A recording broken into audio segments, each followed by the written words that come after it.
Je vous présente donc le tuto pour réaliser la masse du bilan avec Excel. Donc, obtenir ce graphique sur votre traitement de texte avec cette partie ici actif en bleu, la partie passif en vert et le fond de roulement ici en jaune.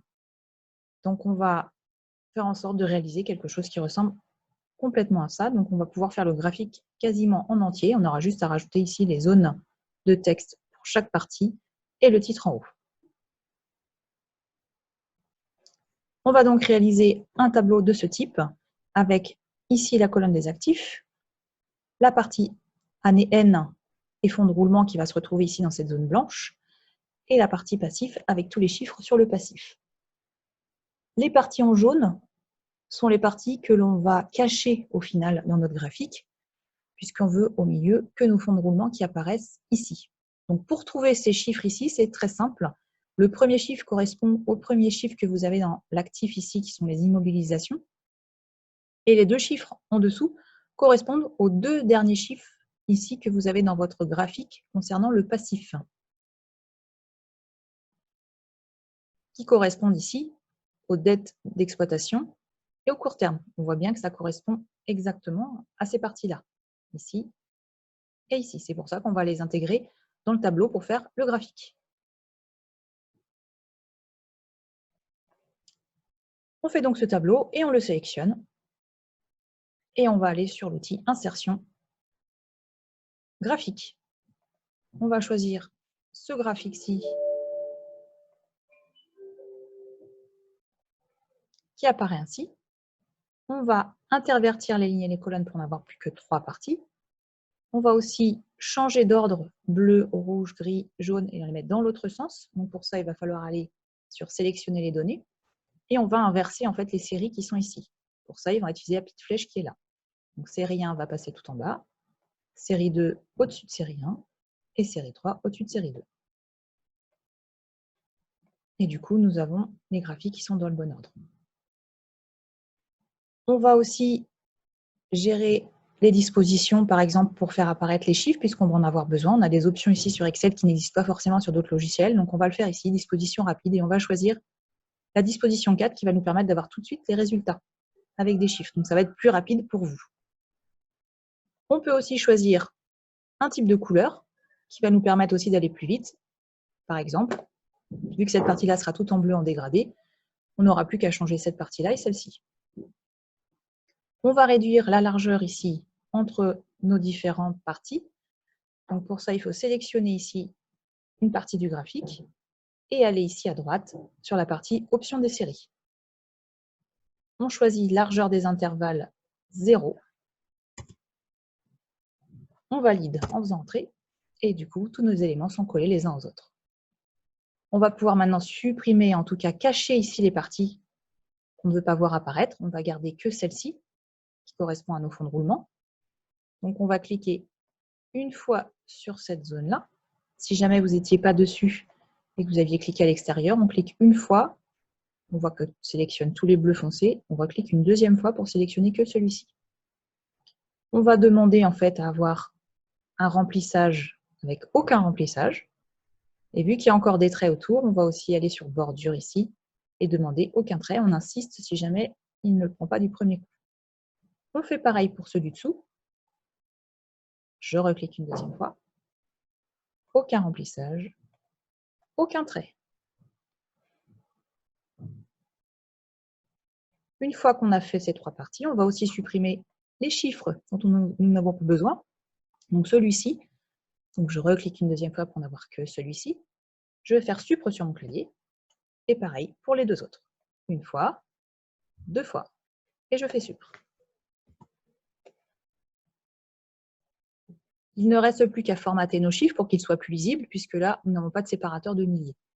On va donc sélectionner le premier chiffre. On va regarder ici sur cette zone où il y a les options. On va aller sur la partie petite zone graphique. Et tout en bas, vous allez trouver quelque chose qui s'appelle nombre. Donc on clique dessus, on descend. Et là, on va trouver le format de nombre que l'on souhaite. Donc ici, à la place de général, on va mettre nombre. Et automatiquement, il va nous proposer 2 décimales et 2 chiffres après la virgule. On fait la même chose pour les autres. On sélectionne. On va sur nombre, on choisit ici nombre et on fait la même chose pour chacun. On peut maintenant changer la couleur et la taille de nos chiffres, donc on les reprend pareil, chaque élément, ils se prennent ensemble, enfin, tout se prend en même temps, donc c'est pratique. Je vais sur accueil et je fais comme du traitement de texte. Je mets par exemple, je choisis la couleur blanche, que je peux aussi aller choisir ici si elle n'est pas automatique. Je mets en gras et je peux aussi changer la taille de mes caractères ici en augmentant.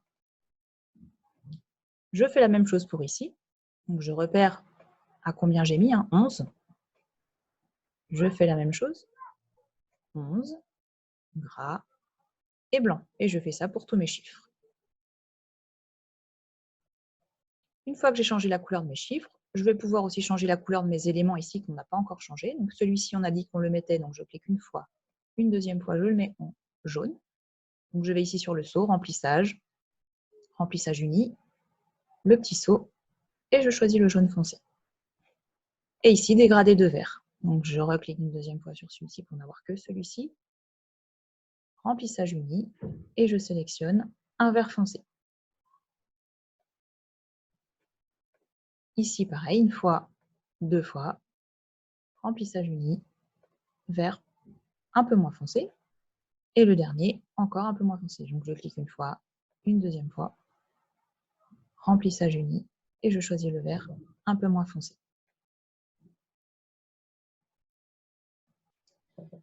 Il ne nous reste plus beaucoup de choses à traiter. On va supprimer ici la zone qui ne nous intéresse pas, qui est celle-ci. Donc on clique dessus, on fait Supre sur le clavier. On peut aussi supprimer les séries qui se sont affichées tout à l'heure. Donc on sélectionne, on fait Supre. Donc pour la partie en bas, on va supprimer cette ligne ici. Donc on va sélectionner année N.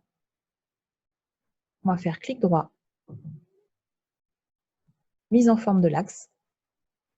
On va aller ici sur le petit saut et on va demander aucun trait. Et le trait disparaît.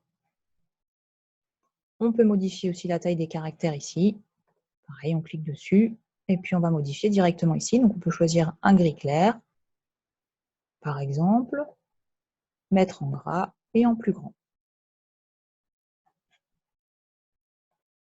Notre graphique est quasiment terminé. On va pouvoir le copier et le coller sur une page Word et on n'aura plus qu'à rajouter des zones de texte sur les parties ici avec les chiffres pour savoir à quoi correspond chaque chiffre.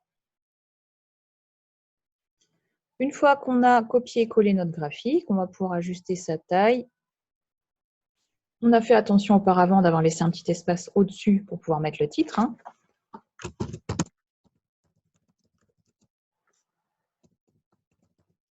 La masse des bilans. On ajuste le format. Et on va rajouter nos zones de texte ici au niveau de nos chiffres. Donc les zones de texte, c'est tout simple, c'est insertion, zone de texte ici, dessiner une zone de texte, et on va faire toutes nos petites zones de texte. On va essayer de faire à la largeur ici pour bien les ajuster. Et on écrit.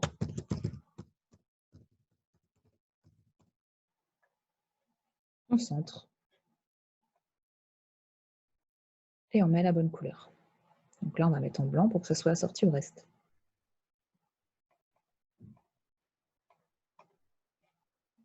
Et on va surtout supprimer le fond blanc et le contour qui ne vont pas nous servir. Donc on retourne ici sur format, remplissage, aucun, et contour, aucun. Il n'y a plus qu'à faire maintenant un copier-coller de cette zone. Copier, je clique à extérieur et je fais coller. Et je récupère l'élément, je le mets dans une autre cellule et je change le nom. Et je fais ça pour toutes mes zones. Et vous aurez ensuite terminé le graphique.